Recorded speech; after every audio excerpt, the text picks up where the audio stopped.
అందరికీ నమస్కారం. గీత పఠనానికి స్వాగతం. నా పేరు రాజేశ్వరి. ఇవాళ మనం భగవద్గీత 2వ అధ్యాయం సాంఖ్యయోగంలో 18వ శ్లోకం చదువుకుంటున్నాం. ఇంతకు ముందు శ్లోకంలో సద్వస్తు అంటే సత్ అనే తత్వ స్వరూపము తెలుపబడినది.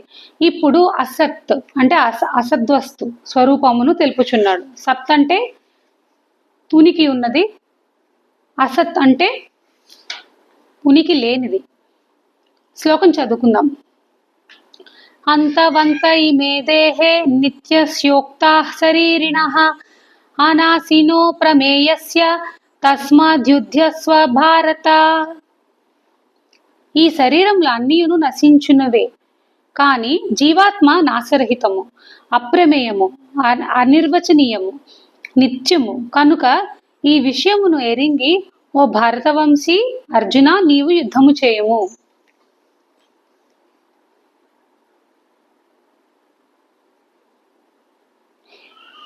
ఇమే అను పదముతో పాటు దేహ అను పదము దేనిని తెలుపును? ఇవన్నీను అంతవంతః అని తెలుపుటలో అంతర్యమేమి. ఇమే అను పదముతో పాటు దేహ అను పదము ఇచ్చట సమస్త శరీరములను తెలుపును. అంతవంతః అను పదమును ప్రయోగించుట ద్వారా అవి అంటే ఆ శరీరములు అసద్వస్తువులు అనగా నశ్వరములు అని స్పష్టము చేయుట జరిగినది. అంతఃకరణేంద్రియములతో సహా శరీరములు అన్నీ నశించినవియే. స్వప్నమునందలి శరీరము సమస్త జగత్తు నిజముగా లేకున్నను ప్రతీత మగుచుండును. అట్లే ఈ సమస్త శరీరములను వాస్తవముగా ఉనికి లేనట్టివే అయినను అజ్ఞానము వలన అవి ఉన్నట్లు ప్రతీత మగుచున్నవే. వీటి నాశము అనివార్యము కావున వీటి కొరకై శోకించుట వ్యర్థము.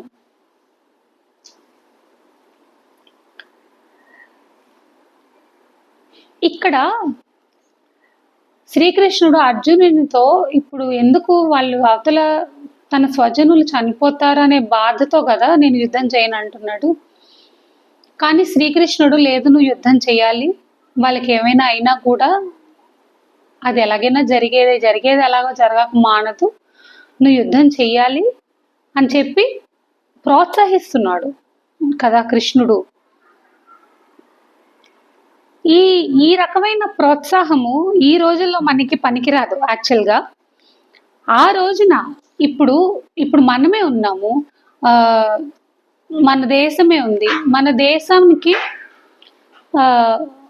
యుద్ధం చేయాల్సిన టైంలో ఒక యోధుడు, అక్కడుండే సోల్జర్, నేను ఇప్పుడు యుద్ధంలోకి వెళ్తే నేను చచ్చిపోతాను సంగతి వేరే విషయం, నేను ఒక క్షిపణి కానీ ఒక బాంబు కానీ ఎదుటి దేశం వాడి మీద వేస్తే వాడి ప్రాణం పోతుంది అని ఆలోచిస్తే అవుతుందా? అవ్వదు కదా. ఒక రకంగా పీకల మీదకి వచ్చేసింది అర్జునునికి. యుద్ధంలో ఉన్నారు వాళ్ళు ఆల్రెడీ. వాటిని ఏమంటారు, అదేంటది, డమరుకాలు అవన్నీ వాయించారు ఆల్రెడీ, శంఖాలు పూరించారు అందరూ. యుద్ధభేరి, ఎస్ దట్స్ ఎ వర్డ్, యుద్ధభేరి మోగింది, అందరూ మోగించారు. అటు కౌరవుల వైపు అయిపోయింది, ఇటు వీళ్ళ వైపు అయిపోయింది. ఇంకా యుద్ధం స్టార్ట్ అవుతుంది. అర్జునుడు ఈ సేన అంతట్లో కూడా ముఖ్యమైన వాడు, నాయకుడు లాంటి వాడు. ఇప్పుడు కౌరవులు ఆల్రెడీ మోసం చేశారు, వాళ్ళకి రాజ్యం ఇస్తానని చెప్పి ఇవ్వలేదు. రాజ్యం ఇస్తానని చెప్పి ఇవ్వకపోగా అసలు మీకు సూది మొనంత భూమి కూడా మీకు దక్కకుండా నేను చూసుకుంటాను, నా ప్రాణమునంత వరకు అది జరగనివ్వను అని అన్నాడు దుర్యోధనుడు దుశ్శాసనుడు వాళ్ళు. మరి అలాంటి పరిస్థితుల్లో యుద్ధ రంగంలో ఉన్నప్పుడు ఎదుటివాడి ప్రాణం పోతుంది, అది పాపం అవుతుంది అని ఆలోచించడం కరెక్టా?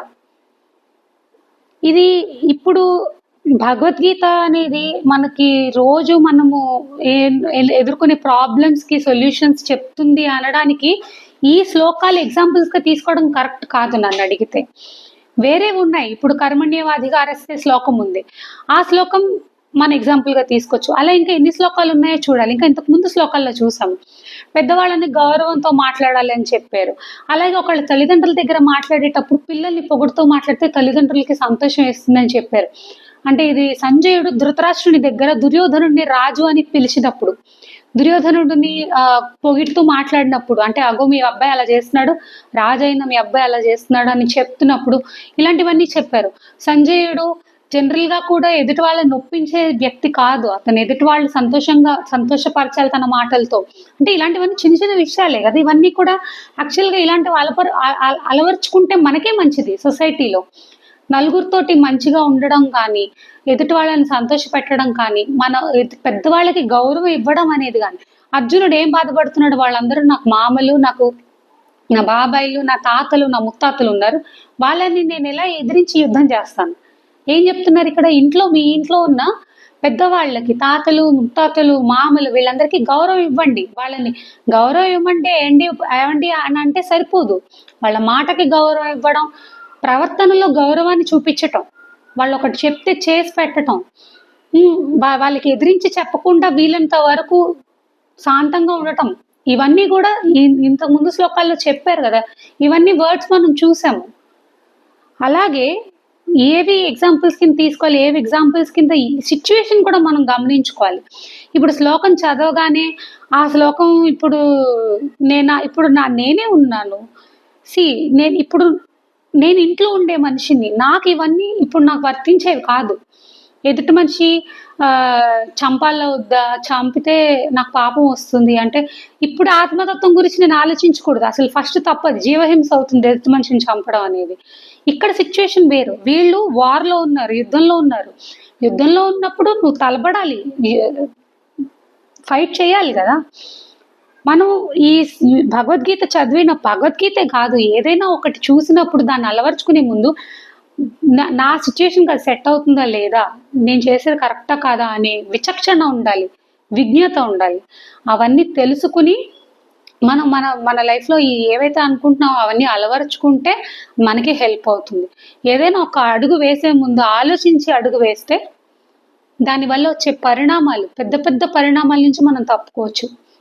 నేను చేసేది కరెక్టా కాదా, ఒక్కసారి ఒక అడుగు వేసే ముందు ఇప్పుడు నేను చేస్తున్నాను, దానివల్ల వచ్చే పరిణామం ఏంటి, ఆ పరిణామానికి నేను ఎట్లా ఫేస్ చేయాలి, నా చుట్టూ ఉన్న వాళ్ళకి ఎలాగ ఎఫెక్ట్ అవుతుంది అది, ఇవన్నీ కూడా ఆలోచించుకుని ఒక్క నిమిషం ఆవేశపడకుండా కొంచెం ఆలోచించుకొని చేస్తే ఏ పనికైనా మనకి కరెక్ట్ రిజల్ట్ వస్తుంది.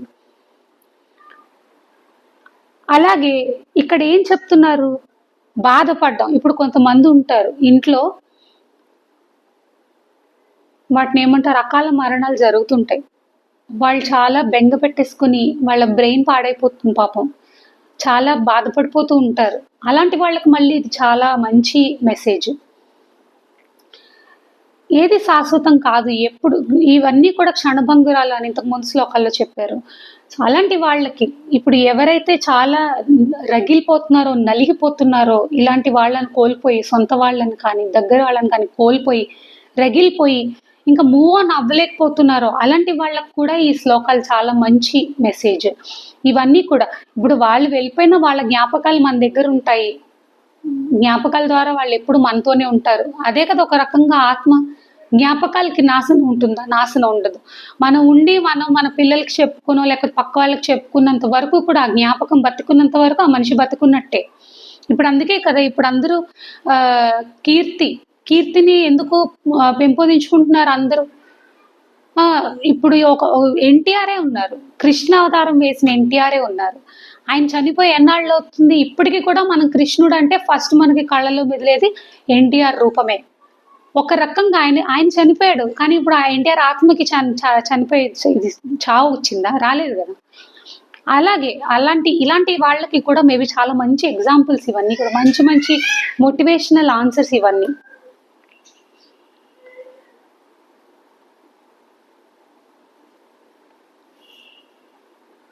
మళ్ళీ ఇంకొక శ్లోకంతో ముందుకు వస్తాను. థ్యాంక్ యూ, నమస్కారం.